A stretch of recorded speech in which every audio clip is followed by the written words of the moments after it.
if you rely on some reactors, some YouTube reactors, if you rely on them, if you rely on what you hear from some of the reactors, my dear, you don't miss am, okay?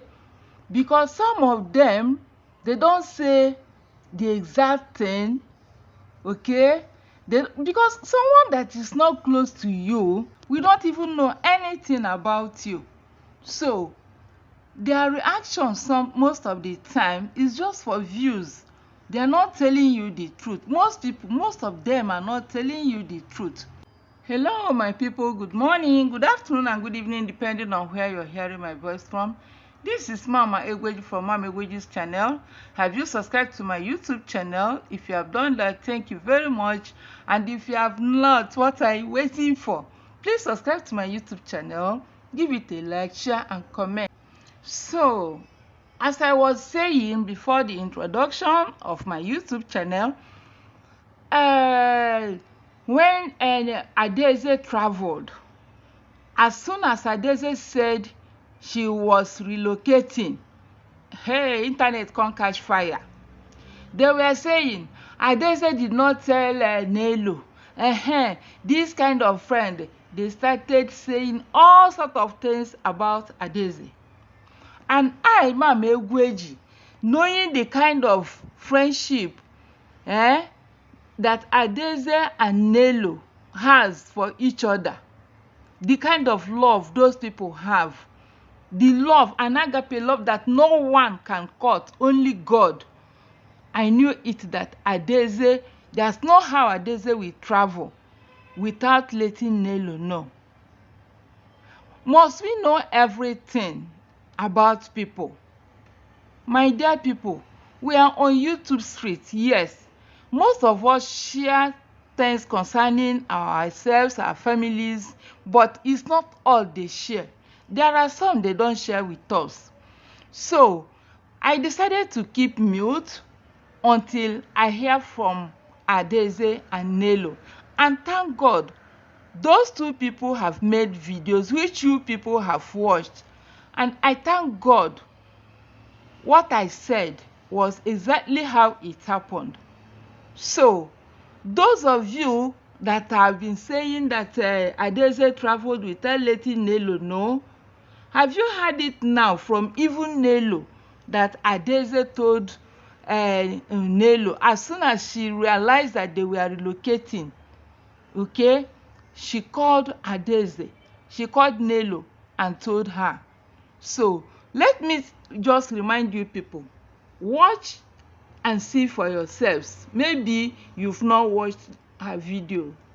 Happy viewing. But I just didn't want to me, I felt like it was best for me to keep it a little bit until, I'm very sure about the date and, how things are going. Because, again, my husband just accepted the job the day he told me. We hadn't really known the details. We hadn't really known how everything will work. So I didn't tell my mom, right? Now, on a normal day, the person I would have told first after telling my siblings, or even before telling my siblings, would have been Nelo. But that day, I did not want to tell. That day, my mom was around and Nelo came to my house for something. I think, oh, that was my birthday again. Yeah, actually.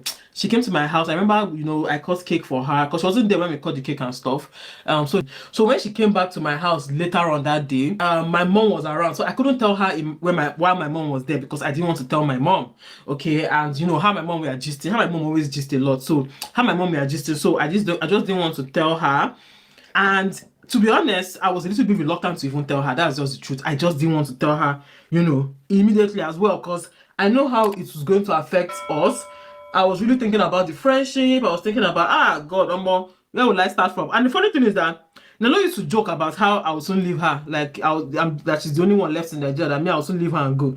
And I used to be like, which guy are you a joker? I know they go anywhere. Now only me and you left. We even joke, he said that, it's only me and you that left in Nigeria. No wahala, we'll stay here. We'll make things work, We're not about to leave. We're going to make it work. Things will work out for us. Nigeria will favor us. Things like that, right? So, when this whole thing now came up, I was like, joy. So I was reluctant, but I knew that I just had to tell her. And again, I was even looking for sympathy, to be honest. I was looking for who would console me. That's the truth. So I was thinking, let me just go and tell Nelo Joe. At least they will understand me. Because I used to tell her these things. So Nelo will understand me well, we'll talk about it and all of that.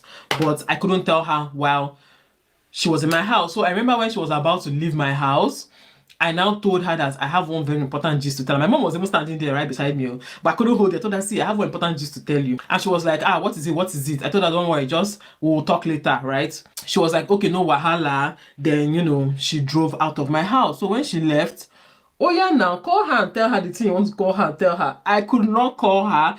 I actually would have preferred to have that conversation face to face. I wanted us to have the conversation face to face.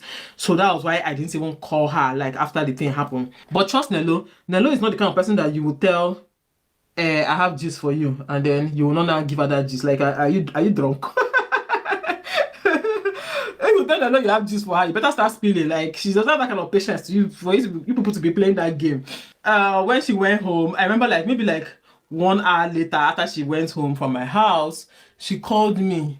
She sent me a message and asked me, hey, what's the gist? She called. So when she called me, I was like, the gist is that the long and short of the gist is a long story, but the long and short of it is that we are relocating out of Nigeria. We're going to the UK. And Nelo was silent. She was just silent initially. I can't even remember how that conversation went, because to be honest, it even feels like a blur right now. I can't really remember the details of how that conversation went. But I can't even remember what we said. Like, if she remembers, let her even give that gist, because to be honest, I don't even remember. Okay, my people, hope you people have heard from the horse's mouth. You have heard from Adaeze, that she really informed Nelo, okeke, when she was sure that she was going to relocate with her family. Okay, so it is good for you to report what you know about, but reporting what you do not know, you may not get it right, and you don't even think how the people that are concerned will feel. Okay, now so let's hear from Nelo, okeke. Let her confirm that Adaeze really called her and told her about her relocation with her family. Okay, so let's hear from Nelo, okeke. Happy viewing, my people. Your girl here, you guys already know, looking cute. Anyways, so I want to quickly tell you guys how I reacted when Adaeze told me she was relocating. So Adaeze told me she was relocating. I already watched her video. She has already told her part of the story on her birthday. And to be honest, once Adaeze told me that she has something important that she needs to discuss with me, I just knew. Like, I've always known that she was going to leave Nigeria. Anyways, everybody will not be me. Like, forget what you're on social media, but seriously, like, I know I'm one of those people that I'm here, okay? I know I'm here. I have roots here. Like, I have reasons to be here. And I don't know, I kind of have the fight in me and believe, you guys can call me Delulu, but I shall believe that Nigeria will get better, the whole world will get better, because it's really not easy anywhere, okay? No country is easy. So, yeah, I'm just one of those people that I'm very optimistic about Nigeria.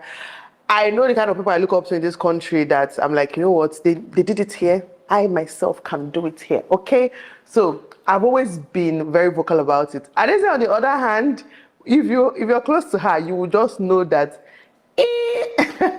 So when she told me, I wasn't shocked per se. I wasn't shocked. I was just sad. Okay. So basically, I called her. She told me, oh, she had something important to discuss with me. I'm like, tell me. She was like, later. Because like I said, she didn't want to sit in front of her mom at that moment. So when I got home later, I now called her and she just told me we are relocating to the UK. I was quiet for a while because what? From where to where? Like, I just didn't see it coming, right? I didn't see it coming. I wasn't prepared to hear that news at that time. I was quiet, but then I was like, you know what? It is what it is. Like, it's what I'm quite close to this. You guys already know. So it's not like I'm supposed to be like, oh, okay. No, I was a bit sad. Okay. And after I cut the call with her, I remember sending her a message saying, I'm happy for you, but I'm sad for myself. And I just saw this coming. I've always known it to happen, but I thought, it will happen in like 2 years. Because even though she has never told me that she's planning to relocate, I just had it in my mind. Like, I just had it in my mind. I'm sorry if you guys are hearing one noise.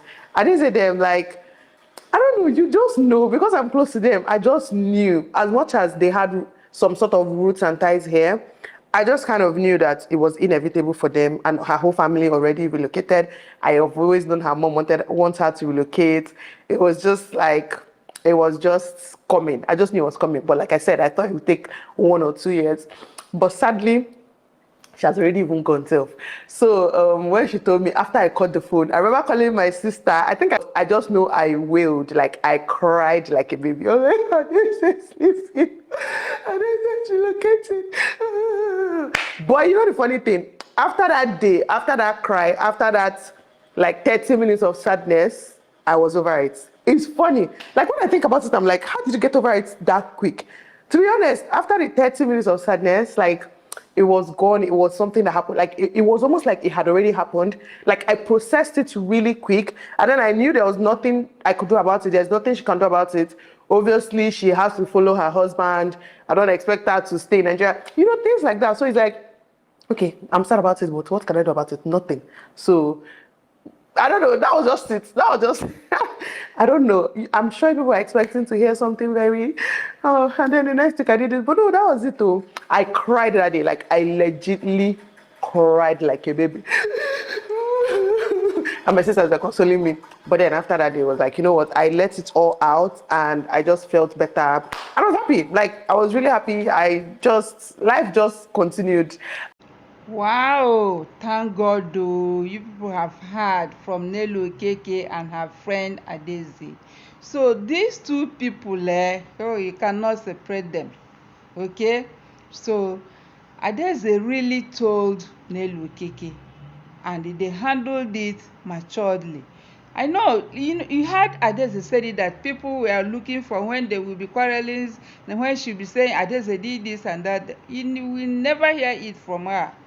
So I thank God the way they handled that, and the way Nelo, okeke, maturely understood that okay, it was Adaeze's husband that planned the relocation, and also that Adaeze had to go with her husband.